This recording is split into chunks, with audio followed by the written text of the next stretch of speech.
And Ken, what I'd love to do is connect this now to growth. All right, if I understand, I've got this strategy with this set of capabilities, I'm trying to drive growth, this is my value proposition in this market. How do I use this capability system as an engine of growth? Well, I think there's different avenues of growth. There's thinking about the business that you have, and it's rare to find a business that has fully exploited or penetrated the opportunities that it has for the customers that it's serving with the particular products and services that it has in its portfolio.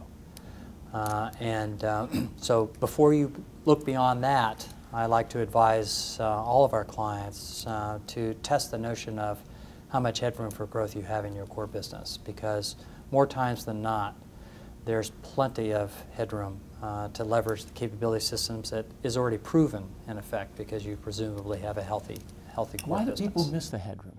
I know it's true, you see the evidence of it, that every business has more headroom than it thinks. Why do people miss it? Why do they not see it, Chaz? More often than not, companies are having a tough slog in the markets that they serve and are not conceiving of capability systems that are truly differentiated to cause them to capture the share that they're not capturing at the moment. So rather than doubling down and focusing on a few things that will cause that company and that offering to be highly differentiated, they go to other fertile territory and other adjacencies, and they lose focus in that way.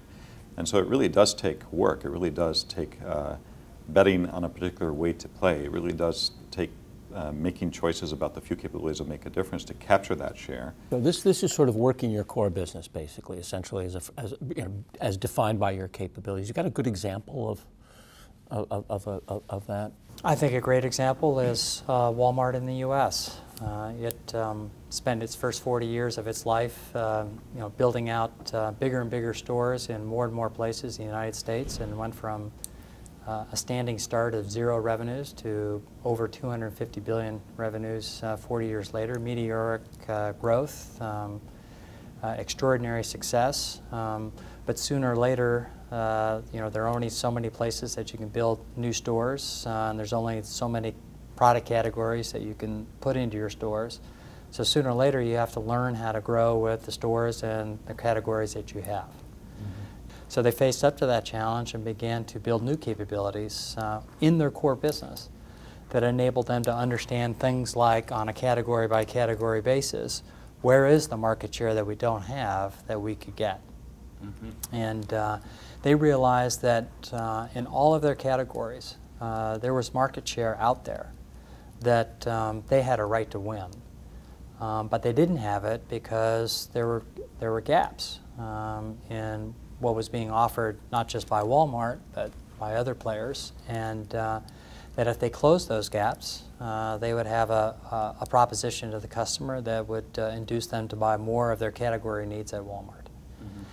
So for example, in women's apparel, they realized that because of the way they had set up their whole procurement system, they were geared towards high volume, low price. That was the way they compete. But women's apparel depends a lot on being able to show variety throughout the year.